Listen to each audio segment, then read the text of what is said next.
যে আপনি সিটির প্রশাসক, আপনি গর্ত দেখান কি কেন? আপনি তো গর্ত ভরাট করবেন। সিলেটের কেন্দ্রীয় বাস টার্মিনালের যে প্রধান যে ফটক, যেখান দিয়ে বাসগুলো টার্মিনালের ভিতরে প্রবেশ করে, সেই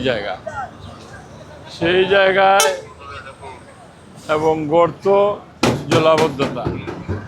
এখন আপনারা যারা আমার কথা শুনছেন তারা হয়তো বলতে পারেন যে আপনি সিটির প্রশাসক, আপনি গর্ত দেখান কি কেন? আপনি তো গর্ত ভরাট করবেন। এখন কিছু কিছু সীমাবদ্ধতাও আমাদের থাকে। এই সীমাবদ্ধতা হইল, আমি যে রাস্তায় দাঁড়িয়ে আছি এই রাস্তা হুমায়ুন রশিদ চত্বর থেকে শুরু করে মেহেদীবাগ হয়ে কুমারপাড়া হয়ে এয়ারপোর্ট পর্যন্ত এই রাস্তার মালিকানা সড়ক ও জনপথ বিভাগ।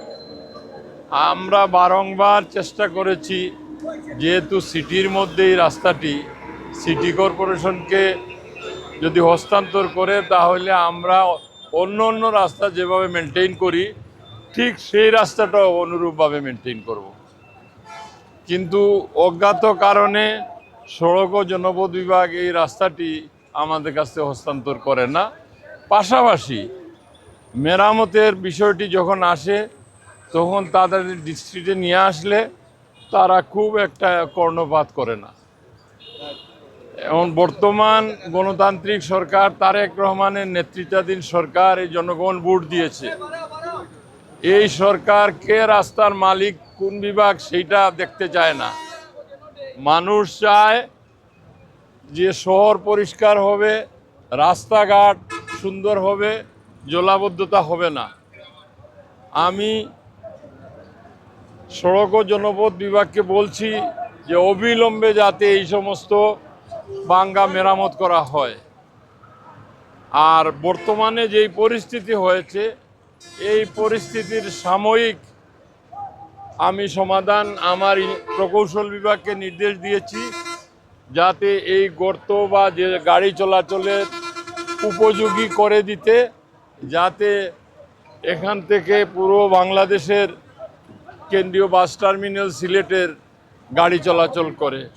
তো আশা রাখি এখানে আমার সাথে পরিবহন মালিক এবং শ্রমিক নেতৃবৃন্দরা উপস্থিত আছেন। আমরা আজকে থেকে এটার কাজ শুরু করব, অন্তত গর্ত নির্মূলের জন্য। কিন্তু সড়ক ও জনপথ বিভাগ দায়িত্বশীলদের সাথে গতকালকেও আমি কথা বলেছি, তাদের কোনো উদ্যোগী ভূমিকা আমি দেখি নাই।